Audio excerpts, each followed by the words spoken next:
Bonsoir, nous vous invitons à suivre avec nous un programme présenté par la Fédération des Églises Adventistes du 7e jour.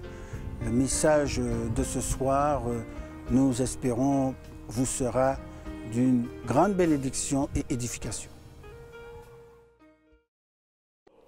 Bonsoir. Merci à vous de nous rejoindre pour ce message en 5 minutes. Alors, pour la petite histoire, on avait décidé de faire un gâteau. Un gâteau pour recevoir du monde. Et tout le monde s'y est mis. Tout le monde était content. Et pour préparer ce gâteau, on a pris tous les bons ingrédients. Un bon gâteau, chocolat, banane et aux noix. Et là, tout le monde s'y est mis. On a mis des choses et tout le monde y était de la partie. On était content de pouvoir préparer un gâteau. Vous voyez, on a du temps, on se met en cuisine en famille. Et soudain, qu'est-ce qui se passe? On entend des petits cliquetis et il fait noir. Plus de courant. Qu'est-ce qu'il faut faire? Il faudrait d'abord aller voir au boîtier électrique pour voir si un fusible a sauté. Mais pour y aller, qu'est-ce qu'il faut faire? Il fait noir, n'oubliez pas. Donc on ne voit plus, on tâtonne.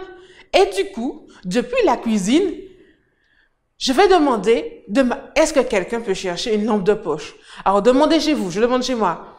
Une lampe de poche, s'il vous plaît, cherchez-moi une lampe de poche, il faut que j'aille voir le boîtier.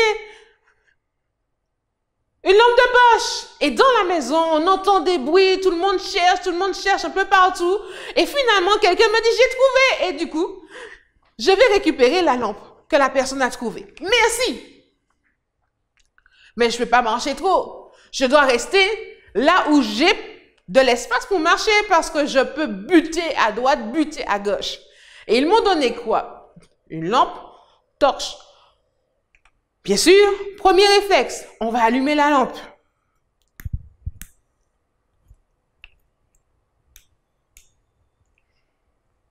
Vous avez vu quelque chose, vous?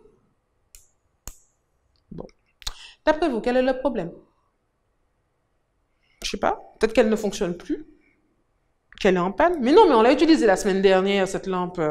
Elle fonctionnait très bien. Des piles? Oui, il y a des piles dedans, je vous rassure. On vérifie quand même? Les piles sont peut-être mortes? Déjà, comment on l'ouvre la lampe?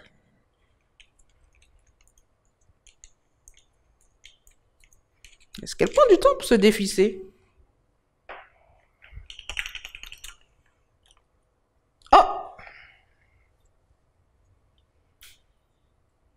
Vous voyez ce que je vois?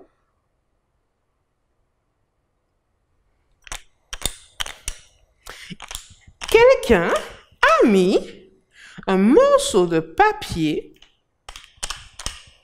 qui ne veut pas sortir.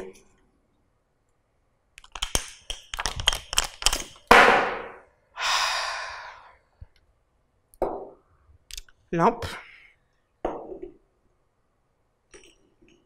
Pile. Papier dehors.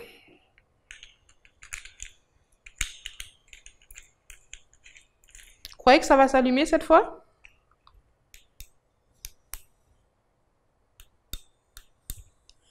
Eh oui, ça fonctionne. Vous voyez la lumière? Ben vous savez, maintenant qu'on a la lampe torche, on peut aller voir la boîte électrique, le boîtier électrique et voir ce qui ne va pas. Mais à quoi pouvons-nous comparer cette lampe de poche? Quel était le problème effectivement?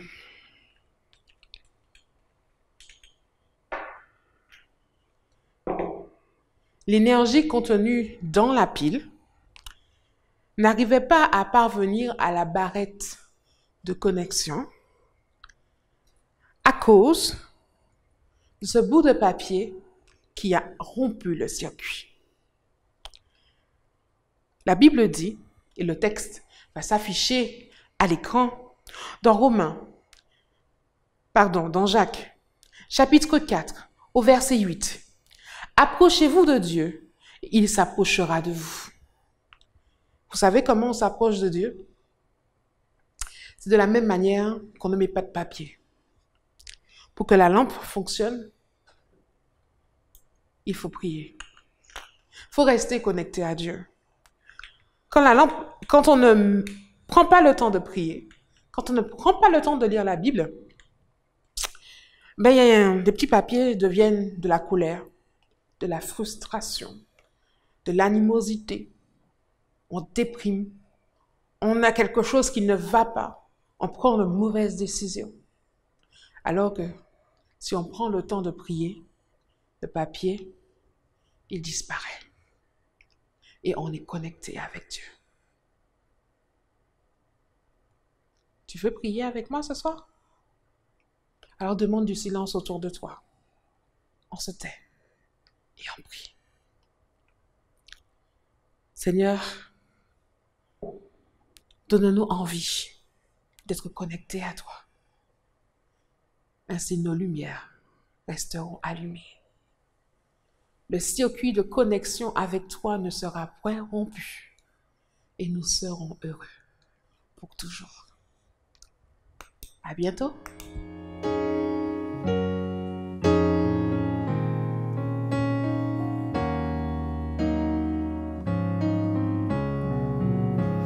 J'ai l'assurance de mon salut par la présence du Seigneur Jésus.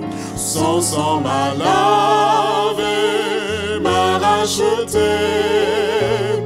et l'Esprit Saint m'a régénéré.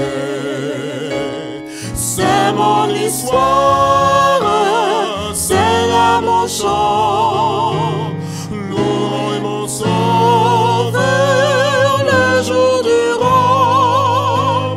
C'est mon histoire, c'est là mon chant, louer mon sauveur le jour durant. Parfait repos et parfait bonheur, en toi mon sauveur, j'ai la paix du cœur. Je vais en attendre dans ton retour.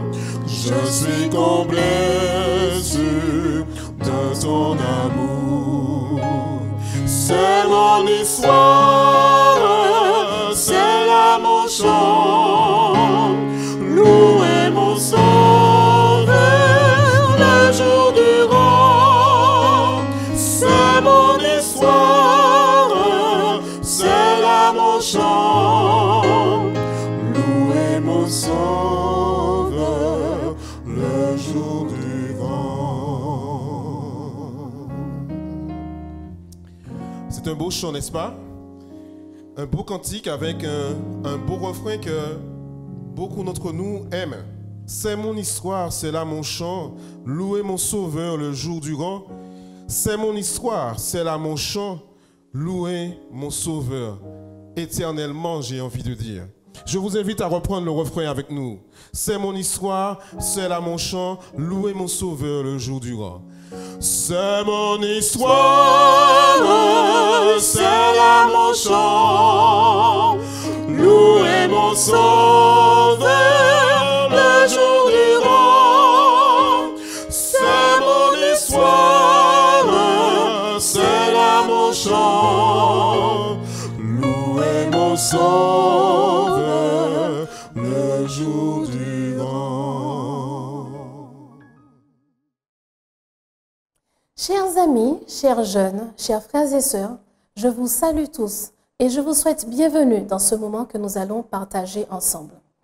Aujourd'hui, je vais particulièrement consacrer ce moment aux jeunes, à nos jeunes qui ont traversé une année scolaire plus ou moins houleuse, mais une fin d'année scolaire tout à fait particulière. Ces jeunes qui se préparent, que ce soit pour cette année ou l'année prochaine, à prendre leur envol, qui se préparent à des études supérieures, des études universitaires ou autres, à des formations qui leur permettront de construire leur avenir. Pour cela, nous allons revoir une histoire que beaucoup d'entre nous connaissent. Il y a un chanteur français, célèbre chanteur français, qui chantait les paroles suivantes. « Mes chers parents, je pars. je vous aime, mais je pars. Il continue et il explique, je ne m'enfuis pas, je vole. Comprenez bien, je vole. Et puis, un peu plus loin, il explique qu'il pensait que ce départ aurait été un peu différent, peut-être un peu plus dur, mais en tout cas plus grisant et moins déchirant. Un peu, beaucoup moins déchirant. Et il continue dans son chant, explique qu'il garde en vue ce qu'il s'est fixé comme objectif. Et pourquoi et comment. Alors qu'il est dans ce sentiment de joie, d'excitation, de commencer une nouvelle vie, de commencer une nouvelle étape, de grandir, de se développer, d'apprendre et de faire de nouvelles choses, de gérer une nouvelle vie, en même temps, ses larmes coulent. Quand on regarde, nous avons dans la Bible l'histoire d'un jeune homme qui est bien similaire. Un jeune homme qui avait envie de changer, envie de partir, envie d'avoir une nouvelle vie différente, changer les comportements, les manières, changer le style de vie, le travail, ne pas forcément porter cet héritage, faire le même travail que mon père, que mes ancêtres. Il voulait quelque chose de nouveau. Il voulait grandir et aussi se développer. Nous trouvons cette histoire dans le livre de Luc, au chapitre 15, à partir du verset 11. Jésus, qui raconte donc cette parabole, cette histoire, dit qu'un homme avait 2 fils. Le plus jeune dit à son père, « Donne-moi la part d'héritage, la part de bien qui me revient. » Et le père le partagea entre ses 2 fils. Peu de jours après, donc le plus jeune fils ramassa toutes ses affaires, argent, tout, vêtements, et puis il part. Il quitte le pays, il quitte sa famille. Cependant, il dissipa son bien. Lorsqu'il eut tout dépensé, une grande famine survint dans ce pays et il commença à se trouver dans le besoin. Il alla se mettre au service d'un des habitants qui l'envoya dans ses champs garder ses pourceaux. Il aurait bien voulu se rassasier des carouges que mangeaient les pourceaux, mais personne ne lui en donnait. Étant entré en lui-même, il se dit, combien de mercenaires chez mon père ont du pain en abondance, et moi, ici, je meurs de faim. Je me lèverai, j'irai vers mon père et je lui dirai, mon père, j'ai péché contre le ciel et contre toi. Je ne suis plus digne d'être appelé ton fils. Traite-moi comme l'un de tes mercenaires. Et il se leva et s'en alla vers son père. Comme il était encore loin, ce père qu'il aime le vit et fut ému de compassion. Et il courut se jeter à son cou et le baisa. Le fils lui dit, « Mon père, j'ai péché contre le ciel et contre toi. Je ne suis plus digne d'être appelé ton fils. » Mais le père dit à ses serviteurs, « Apportez vite la plus belle robe et l'en revêtez. Mettez-lui un anneau au doigt et des souliers aux pieds. » Le père fit une fête. Tuons le veau gras et mangeons, car mon fils qui était parti est revenu. Mon fils qui était perdu est retrouvé. Il est revenu à la vie. Mes chers amis, nous avons tous besoin, à un moment ou à un autre, de partir. Mais ce départ-là met en place devant nous un futur souvent surprenant, plein de questions et plein de surprises. Ensemble ce soir, nous allons en discuter. Prions. Seigneur, nous te remercions pour tes grâces et tes bénédictions. Merci de nous permettre de partager ce moment. Aide-nous à mieux comprendre ce que tu as à nous dire, ce que tu veux que nous puissions comprendre, intégrer, et avec quoi tu veux que nous puissions avancer chaque jour de nos vies. Que ta paix et ta grâce nous conduisent et que ton esprit seul parle et soit entendu. Au nom de Jésus, ton Fils. Amen. Papa, je pars. Donne-moi toutes mes affaires, je m'en vais. On peut vouloir partir pour différentes raisons. On peut vouloir partir parce que rester, ça va faire trop mal. C'est trop difficile. On vit une situation qui est trop compliquée. On ne sait déjà même pas comment la gérer. Donc, on préfère partir. On peut aussi vouloir partir parce qu'on estime que les contraintes auxquelles on fait face sont trop énormes. Je n'ai pas envie de vivre avec ces contraintes, avec ces obligations, avec ces devoirs. Je veux être libérée de tout cela. On peut vouloir partir parce qu'on a envie de gérer sa vie différemment, de gérer ses décisions, de faire des choix différents. On veut partir pour entamer une nouvelle étape de notre vie, pour construire un futur auquel on rêve depuis quelque temps. Mais nous allons voir que dans ce texte, nous allons nous arrêter à peu près sur 3 points. Le premier, je vais identifier, en fait, qu'est-ce que je veux laisser? Peut-être certaines valeurs que l'on m'a apprises, certains comportements que je n'ai pas vraiment envie de garder, certaines attitudes, un schéma familial que je n'ai pas forcément envie de suivre. Et puis, des habitudes que les parents ont, qu'ils nous transmettent, et sur le moment, on ne voit absolument pas à quoi ça sert. Pourquoi avoir ces restrictions? Pourquoi avoir ces limites, ces contraintes? Mais c'est du n'importe quoi, ça ne sert à rien. Vous savez, l'être humain est formé comme ça. Et pendant la période de l'adolescence, fin d'adolescence et le début aussi de l'âge dans lequel on étudie, on se rend compte qu'on remet en question beaucoup de choses. On remet en question ce qui nous a été appris. En général, on ne remet pas les principes de lecture et d'écriture en question. Mais tout ce qui va être au niveau des autres valeurs, des autres notions, on va vouloir les remettre en question. Et cette attitude est normale. Et quand on regarde dans le texte, Jésus n'a jamais dit « Au fait, le Fils a mal fait en voulant partir ». Parce que la vraie question, le vrai problème, n'est pas de remettre en question les valeurs et les principes qu'on nous a inculqués.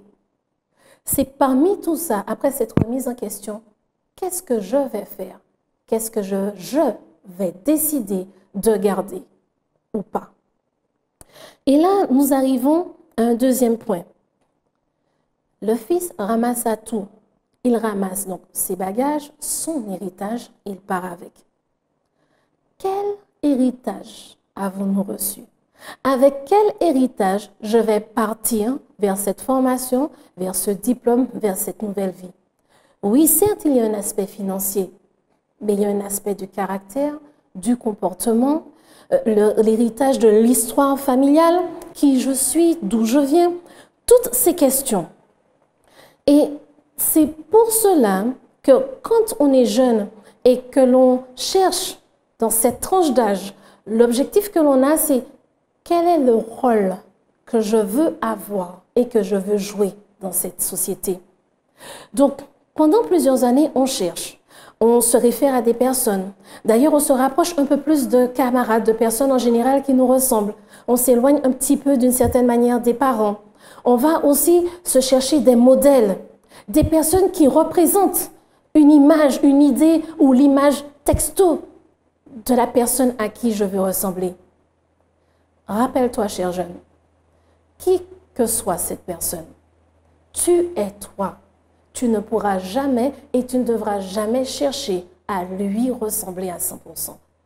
Que tu estimes que cette personne ait des traits de caractère, des qualités intéressantes et que tu aimerais avoir, c'est une chose. Mais tu ne peux pas parce que tu es toi et tu ne dois pas renier cette personne que tu es. Donc, nous avons cette tranche d'âge dans laquelle on se pose des questions et on cherche qui je veux être, quel rôle je veux avoir dans cette société dans laquelle je vais bientôt rentrer. Et là, en effet, nous remettons en question toutes ces valeurs qui nous ont été inculquées ou une partie d'entre elles. Et parmi ces valeurs, cet héritage que nous avons reçu, nous avons dans le lot, eh bien, au fait, mes parents m'ont inscrit dans telle ou telle école. Et ils ont fait le sacrifice de m'envoyer dans cette institution scolaire. Ils ont fait le sacrifice de m'envoyer dans cet internat. Ils ont aussi permis que j'ai des activités extrascolaires dans des clubs et autres. Ils ont aussi fait des sacrifices pour que je le fasse, qu'ils soient financiers ou sacrifices au niveau du temps. Ils m'ont permis d'aller à l'église, de fréquenter une communauté religieuse. Toutes ces choses que j'ai apprises, certes concernant la Bible, concernant ces hommes bibliques, concernant le caractère. Toutes ces choses que j'ai apprises parce que je me suis investie dans différents programmes, dans différentes activités. J'ai développé des capacités, des aptitudes que je ne pensais même pas avoir. Tout cela, ce sont des opportunités que les parents donnent à leurs enfants. Certains enfants vont recevoir une éducation religieuse aussi par leurs parents. D'autres reçoivent une éducation religieuse parce que leurs parents les ont inscrits dans une école religieuse. Tout cela fait partie de l'héritage, du bagage avec lequel vous allez partir. Et là vient une grande question. Comme tout être humain, il y a différents moments dans notre vie où on s'assied. Et comme le fils prodigue, on rentre en soi-même. Ce n'est pas une question religieuse, c'est une réalité à laquelle tous les êtres humains font face. Et quand ces moments arrivent, beaucoup de souvenirs reviennent. Certes, parfois, on fait face aux blessures, aux erreurs que nous avons commises, à ces choses qu'on aurait préféré ne pas avoir faites. Certaines fois, c'est tellement difficile de faire face à cela qu'on préfère, vous savez, on tourne la page, on met un petit coup de peinture, on y reviendra bien un autre jour. Les blessures que nous avons reçues du passé, il faut prendre le temps de pouvoir y faire face, de pouvoir les guérir pour nous permettre d'avancer. Parce que même quand on a l'impression que cela n'impacte pas notre vie, regardez bien, combien de fois, avez-vous été plus strict, plus sévère ou beaucoup plus laxiste qu'en fait vous auriez souhaité l'être? Parce que vous avez réagi d'une manière par la droite ou par la gauche, mais vous avez réagi par rapport aux blessures que vous avez reçues. Et nous sommes tous comme cela. Donc, on va rentrer en soi et on aura à faire face à ces éléments. D'autre part, on va voir tout ce que l'on a réalisé, tout ce que l'on a déjà fait. Et on va se dire, ouais, j'ai grandi, j'ai changé, je suis devenu quelqu'un d'autre. Parce que maintenant, je me rends compte que comparé à il y a 2, 3, 4, 5, 10 ans, je sais faire, je fais des choses différentes. Et je suis heureux et heureuse de ces différences. Et pendant tout cela, une question revient pour toutes les personnes qui ont justement eu ce contact avec les enseignements bibliques ou religieux en fonction de leur religion. Est-ce que je reflète ce Dieu en qui je crois? Est-ce que je montre aux autres qui sont autour de moi ce Dieu avec lequel j'ai appris à grandir, à connaître, avec lequel j'ai échangé, mais ces expériences que j'ai eues avec lui, est-ce que je le répercute aux personnes qui sont autour de moi? Est-ce que je lui suis fidèle? Toutes ces questions, absolument tous les êtres humains passent par là. Elles auront des détails différents, bien entendu. Ces questions auront des orientations un petit peu plus prononcées. C'est normal parce que nous sommes différents et nous avons tous un vécu différent. Cependant, nous passons tous par ces moments-là. Et là, je vous dirais une chose. Quand vous allez remettre en question beaucoup de choses, quand vous allez avoir ces moments finalement de ce que l'on m'a appris, je garde quoi? Si vous avez tourné le dos à certaines valeurs, l'honnêteté, la justice, la fiabilité, la sagesse, l'intelligence, la réflexion, le fait de pouvoir être juste avec les personnes qui m'entourent et équitable avec elles, la bonté, la compassion, l'amour. Si vous constatez que vous vous êtes un peu trop éloigné de ces valeurs, prenez votre courage à deux mains, comme on dit, et revenez. N'hésitez pas à revenir à la maison. Pas à la maison d'une manière physique, certes, mais à la maison de ces valeurs et de ces principes qui, en réalité, disent qui vous êtes et l'homme, la femme que vous avez fait le choix de devenir. Le mari, l'épouse, le fils, la fille, le frère, la sœur, mais aussi le père et la mère que vous avez décidé d'être. L'employé ou l'employeur, le patron que vous avez décidé d'être, que vous avez choisi d'être. N'hésitez pas à revenir à la maison de ces valeurs. Quand on a eu une enfance avec plus de difficultés, des blessures qu'on a eu du mal à guérir, On a du mal à faire la paix, c'est vrai. Mais comme tout être humain, on va revenir en nous-mêmes et ces idées reviendront. Et là, j'ai un conseil énorme à vous donner. Il est écrit dans le livre de 2 Corinthiens que quand Dieu produit en nous une tristesse, c'est une tristesse à salut. C'est une tristesse qui est là pour nous permettre de comprendre que des choses nous ont fait mal et qu'il faut que l'on puisse travailler dessus pour en être libéré et définitivement déchargé. Lorsque nous sommes assis, couchés, nous le sommes seuls. Mariés ou pas, la personne est à côté de nous, certes, mais nous sommes seuls avec notre cerveau, que ce soit assis ou dans notre lit. Dieu, lui, est le seul à accompagner chacun d'entre nous dans ces moments difficiles. Et il nous dit, je suis là pour t'aider à guérir tes blessures et te pardonner si tu as commis une erreur et qu'elle te fait mal. Avec cela, nous comprenons qu'on a besoin de faire un travail sur nous-mêmes pour mettre à plat ces choses qui nous ont blessés, qui nous ont fait mal. À certains moments, ça sera facile de le faire tout seul. À d'autres moments, ça sera plus compliqué. Et je vous encourage fortement à vous référer à quelqu'un. Cela peut être un proche, un pasteur, une personne religieuse, donc un ancien d'église ou autre, certes.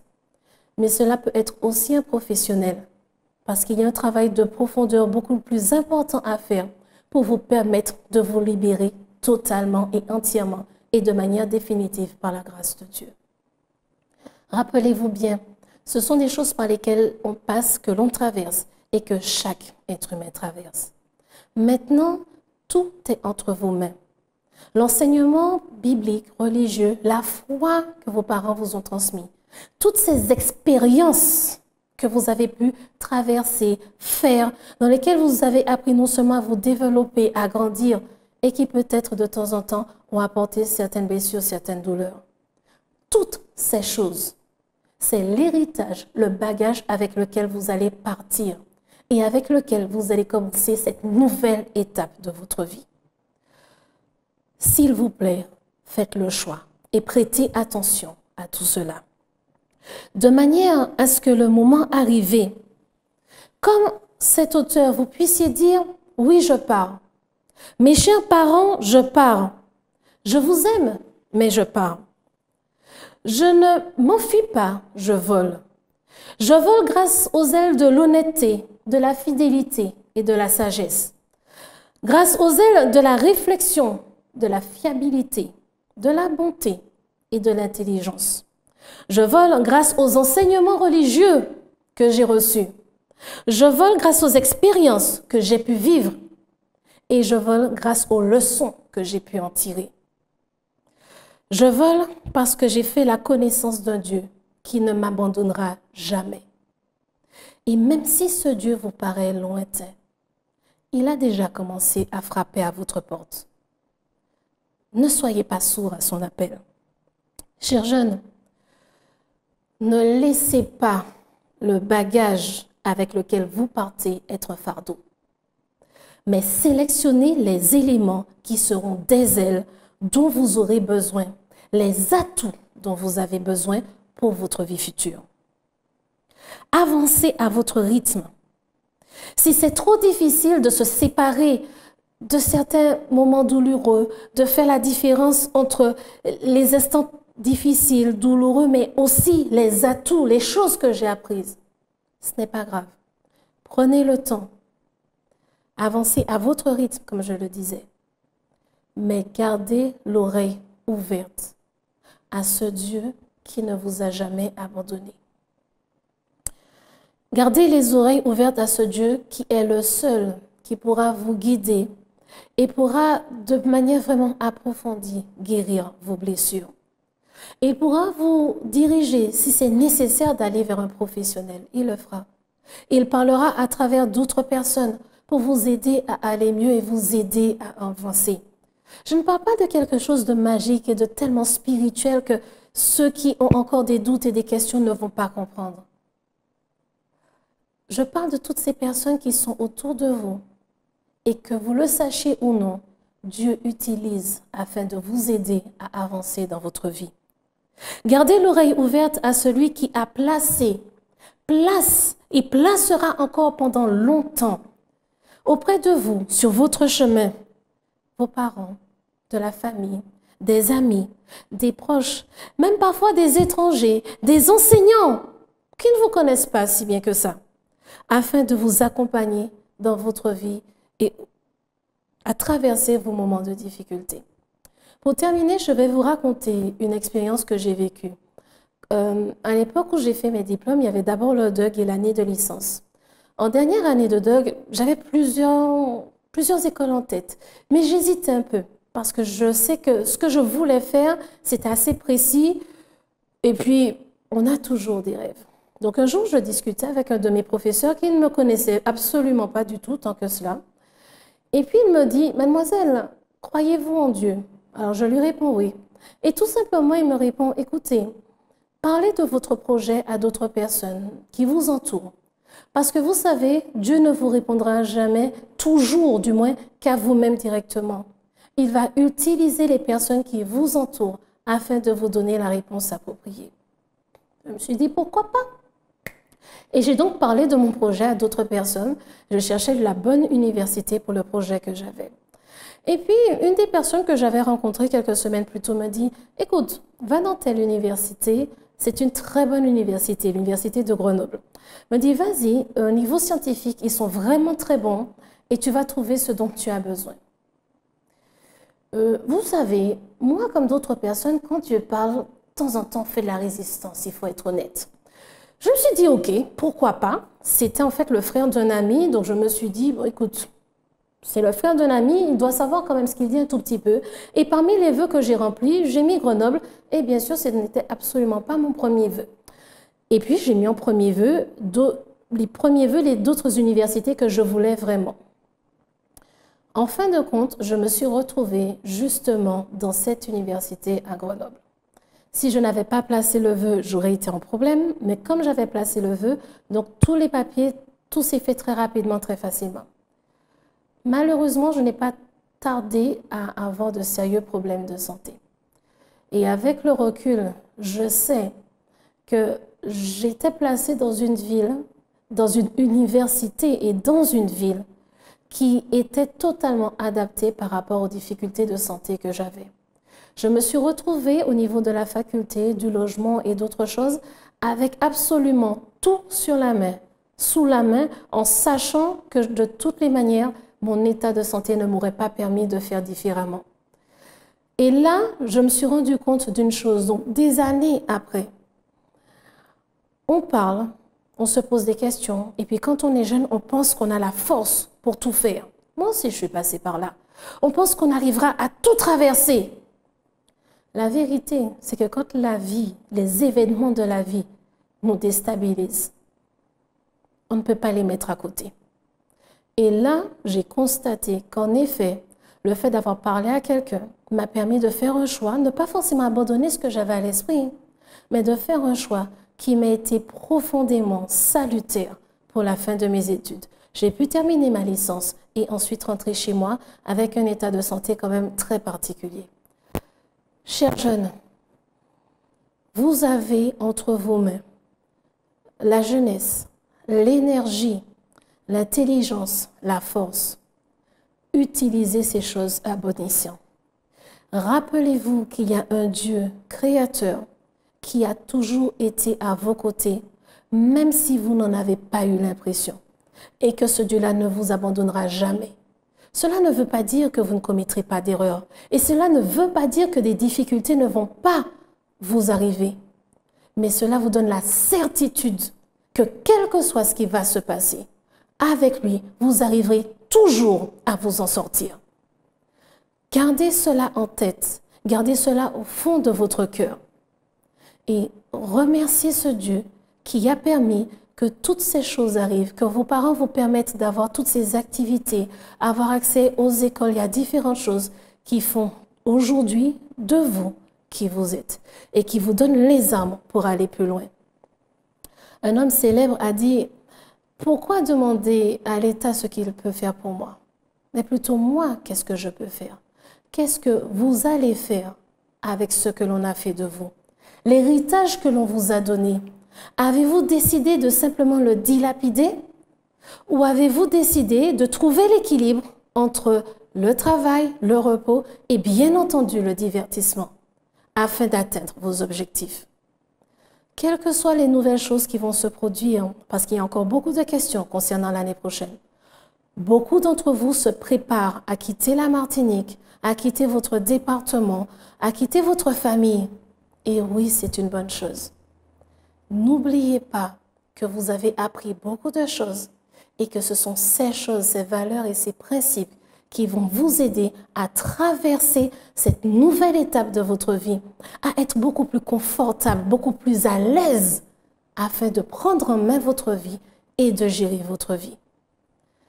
Que Dieu continue à vous bénir et qu'il continue à vous donner la sagesse et l'intelligence afin d'avancer, que vos projets réussissent, que vous les gardez bien devant les yeux, que vos projets réussissent et que vous n'oubliez pas que en même temps que vous préparez cette vie future à venir dans le ciel, vous êtes aussi en train de préparer celle qui est sur terre. Et je le reprendrai dans l'autre sens. Pendant que vous préparez votre avenir, le métier que vous allez faire dans 5, 10 ou 15 ans, vous préparez en même temps votre avenir pour le ciel. Ce ne sont pas deux choses différentes. Prions ensemble. Seigneur, nous te remercions pour tes grâces et tes bénédictions. Merci de nous avoir permis d'avoir ce moment. Merci de donner l'opportunité à ces jeunes de pouvoir voir combien tous les sacrifices et tout ce que leurs parents ont fait pour eux leur donnent des outils, des atouts afin de pouvoir avancer dans cette nouvelle étape de vie et qu'ils puissent la réussir. Que ta paix et ta grâce continuent à être avec eux. Permette qu'ils puissent encore entendre ta voix, entendre tes conseils et tes indications, qu'ils puissent continuer à avancer et progresser et s'épanouir avec toi dans ce monde qui est là. Seigneur, permette que nous tous, parents, familles et autres autour d'eux, nous puissions continuer à leur donner le soutien, le courage dont ils ont besoin, mais aussi le conseil, afin qu'ils deviennent des adultes autonomes, indépendants, mais sages, intelligents et réfléchis. Garde chacun d'entre nous, que ton Esprit Saint nous garde et nous dirige une fois de plus. Au nom de Jésus, ton Fils. Amen. Chers jeunes et chers amis, j'espère que vous avez pu tirer certaines leçons, des éléments qui vous seront nécessaires pour ces prochains mois. Et dans l'attente d'une prochaine rencontre, que Dieu vous bénisse tous.